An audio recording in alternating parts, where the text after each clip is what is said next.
Hello, welcome to LastDartTV. Nice to see you.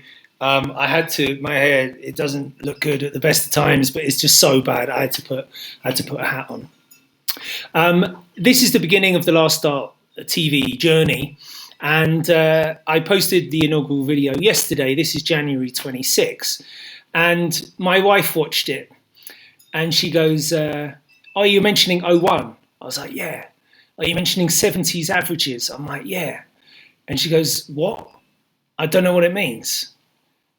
And I'm like, "Yeah," but she goes, "Yeah, but you know, darts people knows what that means. But if you're talking to real beginners, they don't know what that means." And it hadn't really occurred to me how much assumed knowledge there is when it comes to the game of darts. So if you are a rank and file beginner, this is the video for you. I'm going to make a series of these. I think, in fact, I'm trying to figure out what I'm going to be talking about. Today, we're going to be talking about the dart. Okay, and in the other ones, we're going to be talking about the board. We're going to be talking about the most basic games. So the ones that you see on TV, for example, are 501. And that is basically it. I mean, the only variation is probably the Grand Prix, where they do double out and double in. Anyway, today we're going to talk about the dart. This is what you actually throw. So this is what I throw. I've had them for a long time. I don't know if that's focused on the dart. So what we're going to be talking about are the different parts of the dart. Okay, we've got the point, we've got the barrel, we've got the stem, and we've got the flight. All right, so there's four main areas that a dart is made of, and all of these areas can be changed. All right, now if you're a total beginner, you're in a great position because you can really experiment a lot. I would say if you've been playing a long time and you're still changing a lot, experimenting a lot, I would maybe not recommend that so much, because you're not really giving yourself a chance to get those reps in and to get that repeatability that is so important when you play. But when you are a beginner, you've got all the choice in the world. You don't know what you like. You don't know how you throw. You don't know if you like a heavy dart or if you like a light dart, or the type of flights you can get. You can get these leaf flights, or you can get these flights that actually are part of the stem and are one section. There's all kinds of options you can have. All right, so why does the dart look like it looks like? Now, all today's darts are very, very slim.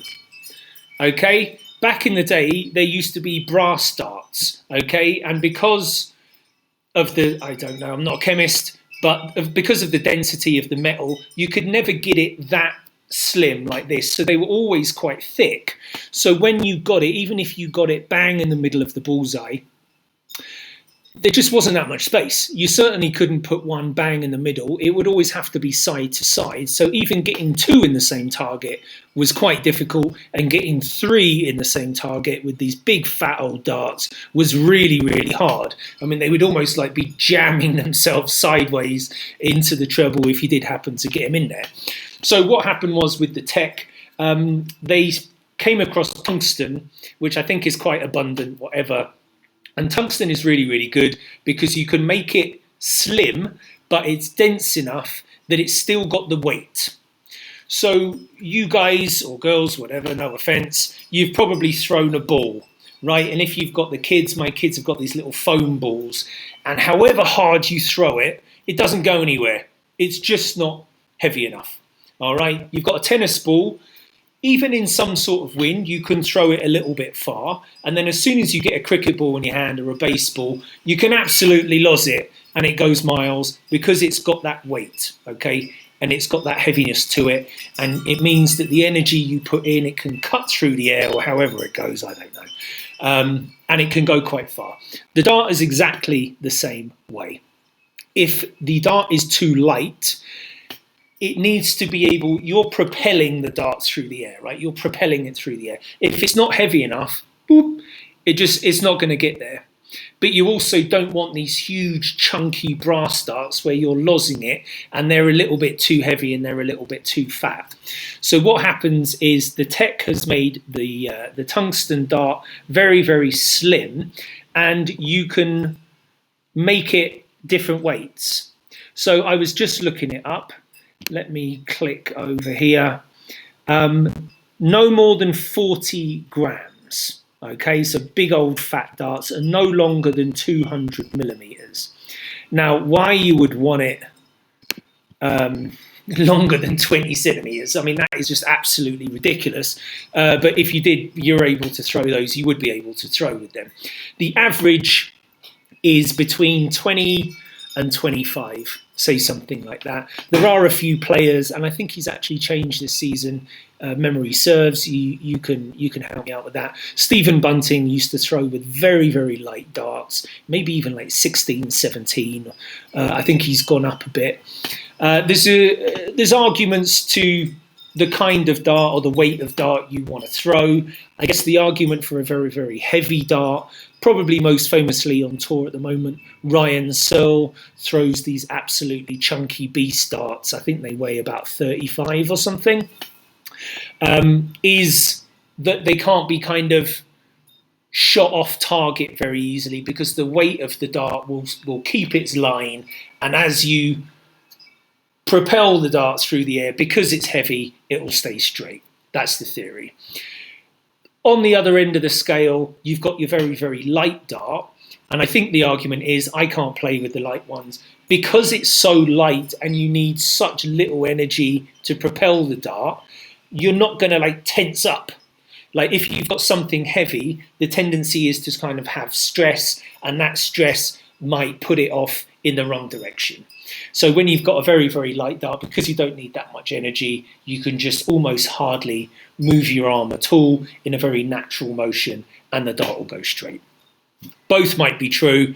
I think playing with very heavy is difficult, or playing with very light is difficult. These are basically bang in the middle, very, very standard. I believe these are 23s. I've had these for absolutely ages, and these are nice darts.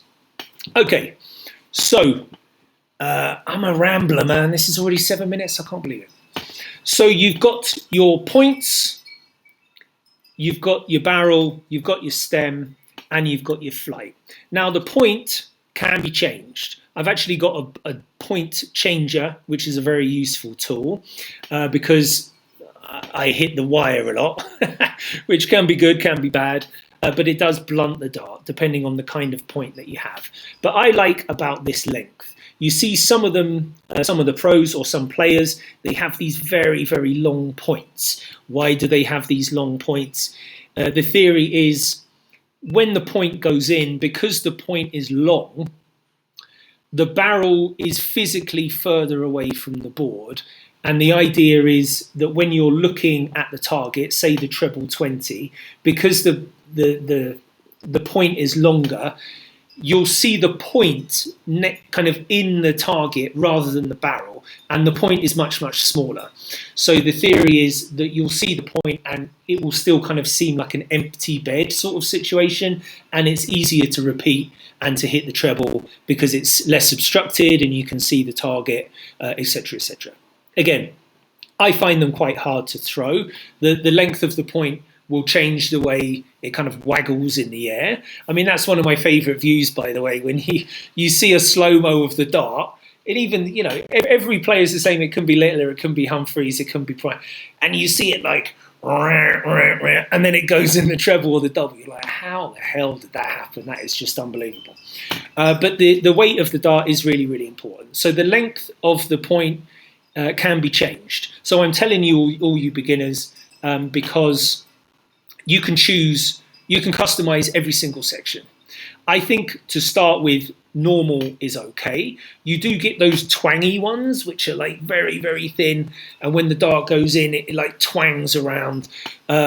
When someone is playing with that, they're quite popular in East Asia. When someone is on telly playing with those, I can't watch it. It doesn't make me feel good. It's gross. I think was it John Michael used them for a bit as well. Anyway, stay standard on this one, I would suggest. 23 grams is absolutely standard. 24, 22, 21 as a beginner, absolutely fine. It takes a little bit of playing and really quite a lot of experience to say, oh, I want a different weight. And actually, as you really get advanced, and I'm not, I've got a certain view on equipment that might come out in later videos, you can actually change the weight of the dart. For example, this is my grip. I hold it right, where's my hand? I hold it right at the front. Okay, you'll see people that hold them right at the back. Can't do it. Can't throw. I can't hit the board if I held it like that. You'll see some people that just sort of pinch it in the middle. There's multiple different types of ways to hold the dart. Again, this is completely up to you. There's not one good way and there's not one bad way. As a beginner, you can experiment and you can choose. Everyone's hand is different. I've got these terrible slim hands, hate them. Other people got chunky sausage fingers, so they might need a bigger barrel. They physically can't get their chunky fingers around a very small barrel. So you will start to experiment and you'll start to think, oh, I need something slightly bigger, I need something slightly heavier, etc., etc.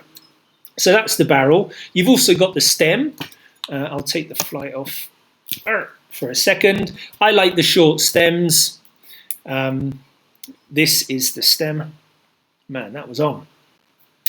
You can get long stems. Where's the camera?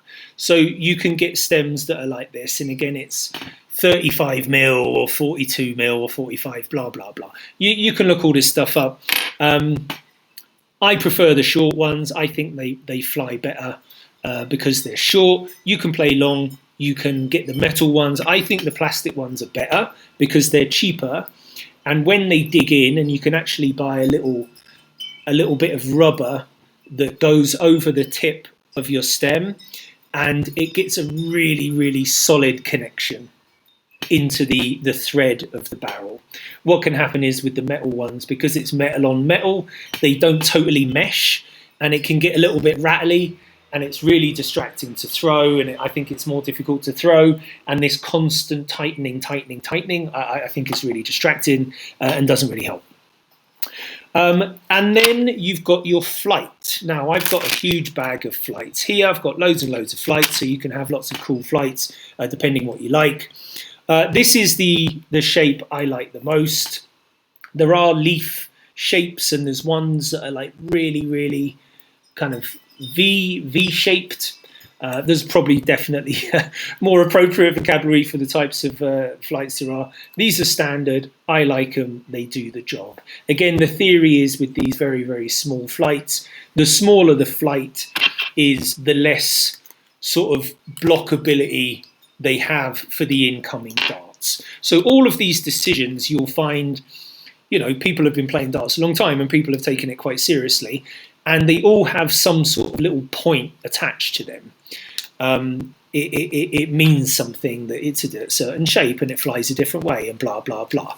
As a beginner, you really don't need to worry about it. You can buy a set of darts that has the flights. They'll be the right kind of weight. They'll have the right kind of flights and you can throw them straight away for sure.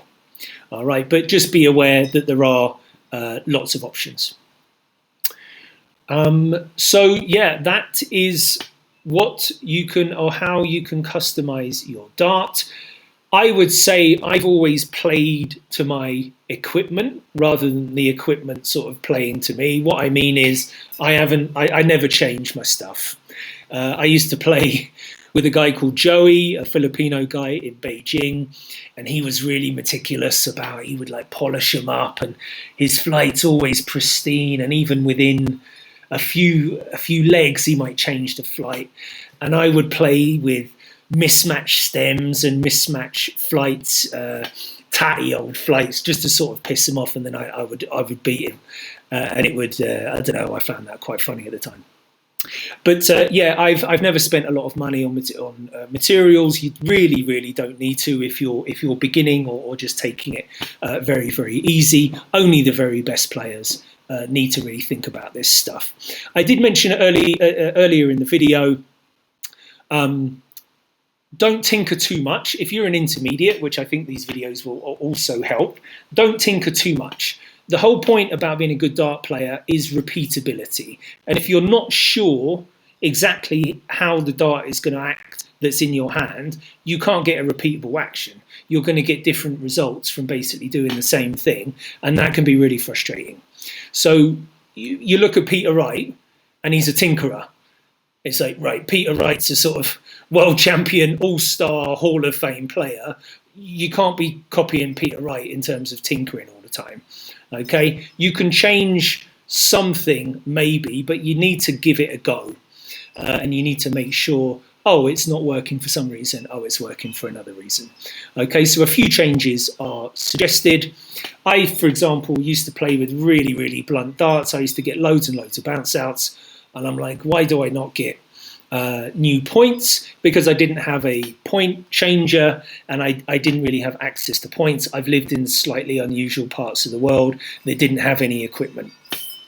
So I got used to playing with what I have, and I would just like, oh, it's a bounce out like every 5 darts, and I would just live with that.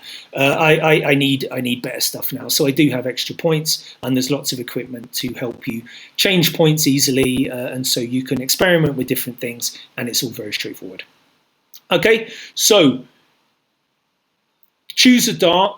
If you're right at the beginning, don't worry really what it is, as long as it's quite slim. Some of the really, really cheapo ones will be that kind of brass style that are really, really fat. They're kind of physically easier to throw because you can kind of just, there's no real grip involved because they're so big. But if you start to build up any sort of accuracy, it will be quite annoying because even a dart that goes in the right place is almost a total blocker. So buy a semi-decent set. I think they're all pretty reasonable nowadays, and certainly easy to buy. You can buy these famous players sets, and they'll be perfectly fine. But yeah, something in the 20 to 25 gram range. Normal flights, normal stems. I think most people, maybe most people, I don't really know, they play with the longer stem. I like the shorter one. You can get all this stuff on Amazon and all these places in your dart shop, super cheap. So you can build your dart up whichever way you want. Anyway, there we go. Overly long again. I'm going to be trying to make these things much shorter and possibly get a haircut. So thanks for watching. I hope you enjoy and that you learned something in this video, and see you in the next one. Bye bye.